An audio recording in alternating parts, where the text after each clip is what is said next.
Et c'est déjà l'heure de refermer ce dernier broker du jour avant les vacances avec le traditionnel point pédagogique de David Derry. Et aujourd'hui, vous allez nous apprendre comment recevoir des rendements fixes grâce à sa stratégie d'investissement. Exactement, pour tous ceux qui vont aller à la plage cet été et qui n'auront pas forcément les yeux rivés devant les cours de bourse, il existe plusieurs stratégies pour percevoir des rendements fixes dans sa stratégie. C'est d'ailleurs des méthodes que la plupart des professionnels utilisent. Donc l'idée de cette chronique aujourd'hui, c'est de voir un peu voilà, comment on pourrait, en tant qu'investisseur, tirer des revenus fixes de sa stratégie. Donc il y a plusieurs éléments pour faire ça. L'idée aujourd'hui, c'est de couvrir rapidement un peu les différents éléments que les investisseurs ont à leur disposition, justement pour essayer de gagner du rendement. Alors la première et les plus connues quand on parle de revenus fixes, la première chose qui nous vient en tête, c'est bien évidemment tout ce qui est obligations et ETF obligataires.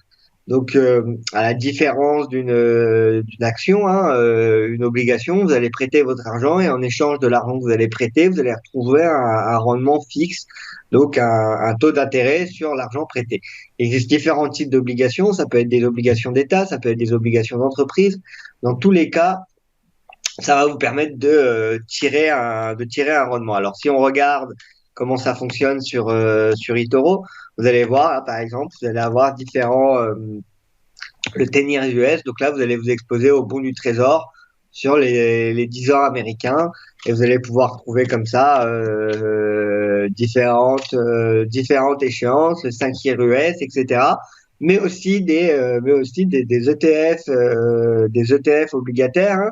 Donc, pour rappel, un ETF, c'est un panier qui va regrouper différents titres financiers. Et en l'occurrence, il existe différents ETF qui vont vous permettre d'avoir un rendement fixe. Donc ça, c'est une première étape, c'est donc soit acheter des obligations, soit acheter des ETF obligataires. Le deuxième moyen pour avoir des rendements fixes, c'est bien évidemment d'acheter des actions à dividendes. Alors là, après, libre à vous de choisir les actions que vous préférez. Mais il y a différents types d'actions. Il y a des actions comme Apple, Microsoft, Costco qui vont, elles, distribuer des dividendes, mais distribuer des dividendes plutôt faibles, ce qu'on appelle un rendement faible, que ce soit par exemple moins de 1% par dividende.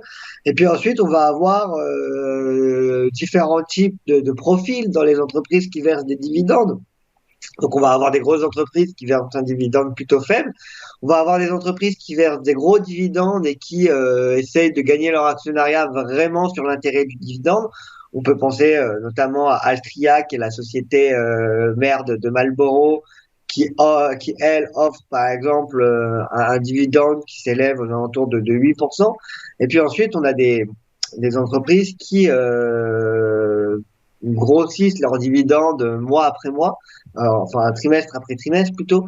Et ça aussi, c'est assez intéressant de suivre. Là, par exemple, on pense à des sociétés comme Starbucks, comme Home Depot, comme Broadcom, qui vont permettre donc aux investisseurs de vraiment recevoir un dividende et recevoir un rendement fixe, quelle que soit la variation du prix. Donc ça aussi, ça pourrait être intéressant. En France, en plus, on a certaines entreprises qui sont quand même assez reconnues pour leurs dividendes. On peut penser notamment à Air Liquide ou autres. Donc, c'est le deuxième type de stratégie pour avoir des rendements. Soit on utilise les obligations et les ETF obligataires, soit on va sur des actions à dividendes en essayant de trouver des actions qui payent des forts dividendes. Et puis, le troisième moyen pour avoir des rendements sur les marchés, alors là, ça va être un peu plus risqué parce qu'on va aller sur les cryptos actifs et c'est une fonctionnalité qui sera disponible pour nos membres du club. C'est tout ce qui est staking. Donc le staking et le proof of stake, c'est un mécanisme de consensus de validation de chaînes de blocs. Et grâce au proof of stake, en fait, les utilisateurs ont juste à bloquer leurs jetons sur une certaine période de temps. Et en échange de ces jetons bloqués, en participant à la sécurité du réseau, ça va leur permettre de générer un rendement Là, le rendement peut être assez élevé, hein, parce qu'on peut se retrouver à des rendements qui s'élèvent parfois entre 10 et 20% payés dans la crypto-monnaie en question. Donc, on peut penser notamment à Tron, Cardano qu'on propose sur eToro. On peut penser aussi à Ethereum. Et tout ça, ça va vous permettre d'avoir un rendement sur vos crypto-monnaies. Alors, évidemment, quand je parle de rendement, faut pas négliger non plus tout ce qui est volatilité, à part sur le premier classe d'actifs, donc obligations et ETF obligataires, où là, la volatilité est moindre si vous achetez des actions, si vous achetez des crypto-monnaies, même s'il y a un rendement derrière, soit via le dividende, soit via un rendement de staking, il y a aussi de la volatilité, donc il faut quand même faire attention. C'est pas parce que vous allez avoir un rendement de 10% à l'année que votre stratégie sera forcément bénéfique.